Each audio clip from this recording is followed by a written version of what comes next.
Dahil alam naman natin ng lahat na may mga pinagdadaanan si Mark ngayon. Bilang malapit din sa dancer at actor ay nagbigay ng payo rito si Jojo. Panoorin natin ang BTR. Comment mo doon? Actually, pinagdadasal ko siya na magkameron siya ng inner peace. Yung peace of mind sa buhay niya. Kasi nung panahon namin na nagkakausap kami noon, maraming times na nasasabi niya yung problema niya. Personal at saka yung sa family niya.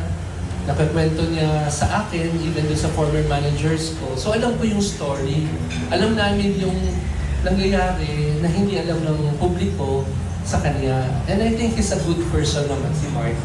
At marami siyang plano para sa family niya. So siguro baka hindi lang siya tumutugma sa panahon or meron siyang dapat baguhin sa sarili niya.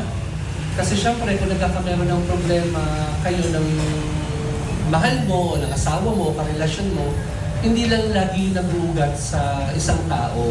So, maaring merong mga dapat sa sigurong ayusin sa buhay niya para, alam mo na, yung inner peace makamit niya sa buhay niya. I think yun lang ang kailangan ni Marcus of this time. Ayan, siyempre alam naman nating naging very close talaga si Jojo Mendrez kay Mark Heras na naging very controversial. Controversial pa, diba? talaga, oo. Oo, dahil nga rin, isa rin sa mga issue nila ay yung pagkakautang pa rin hanggang ngayon ni Mark Heras kay Jojo Mendrez. Pero isa sa mga hinahangaan ko kay Jojo, Rodel at Kuya Romel is ayaw niya munang makisabay sa mga problema ngayon In ni Mark fairness, in Heras. fairness Kung talaga. sisingilin niya, makakadagdag pa siya ng stress dun sa tao. At saka nung kasagsagan ng ito, 'di ba, may video si Mark Heras na kumalat. Never na nagsalita si Jojo.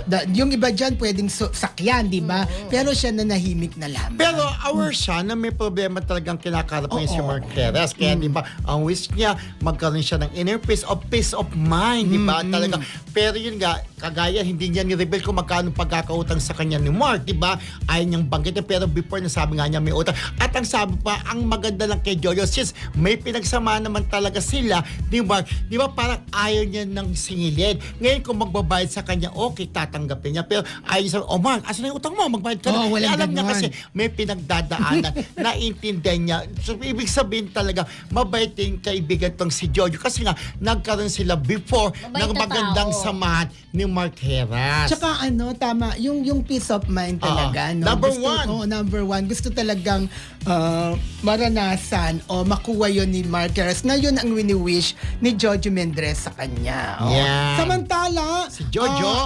available na sa iba't ibang music platforms ang kantang Valentine ni Jojo Mendrez at sa ating sister company na Mellow Touch ay mapapakinggan po ang kanyang kantang Valentine. Yan, Diba? Beltas, diba?